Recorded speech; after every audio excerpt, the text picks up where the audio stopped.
why do you think that is? I mean, why is that? I mean, is it just because people are lazy today, or they're bored?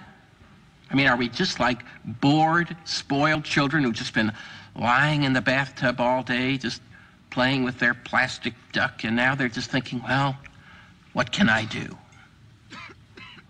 Okay, yes. We're bored. We're all bored now.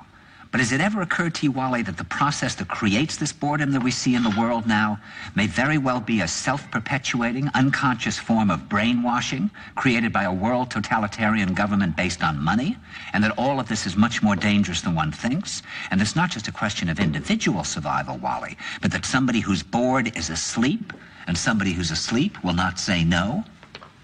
See, I keep meeting these people. I mean, just a few days ago, I met this man whom I greatly admire. He's a Swedish physicist, Gustav Bjornstrand, and he told me that he no longer watches television, he doesn't read newspapers, and he doesn't read magazines. He's completely cut them out of his life because he really does feel that we're living in some kind of Orwellian nightmare now, and that everything that you hear now contributes to turning you into a robot.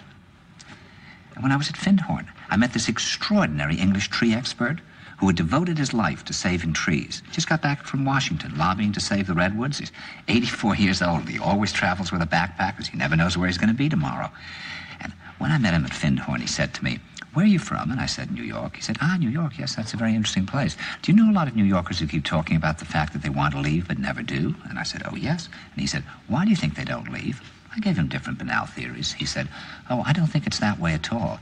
He said, "I think that New York is the new model for the new concentration camp, where the camp has been built by the inmates themselves, and the inmates are the guards, and they have this pride in this thing they've built. They've built their own prison, and so they exist in a state of schizophrenia, where they are both guards and prisoners, and as a result, they no longer have, having been lobotomized, the capacity to leave the prison they've made, or to even see it as a prison." And then he went into his pocket and he took out a seed for a tree and he said, "This is a pine tree." He put it in my hand and he said, "Escape before it's too late." See, actually for 2 or 3 years now, Chiquita and I have had this very unpleasant feeling that we really should get out. And we really feel like Jews in Germany in the late 30s. Get out of here.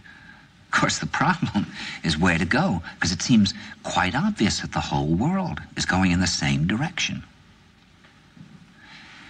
See, I think it's quite possible that the 1960s represented the last burst of the human being before he was extinguished, and that this is the beginning of the rest of the future now, and that from now on there'll simply be all these robots walking around, feeling nothing, thinking nothing, and there'll be nobody left almost to remind them that there once was a species called a human being, with feelings and thoughts, and that history and memory are right now being erased, and soon nobody will really remember that life existed on the planet.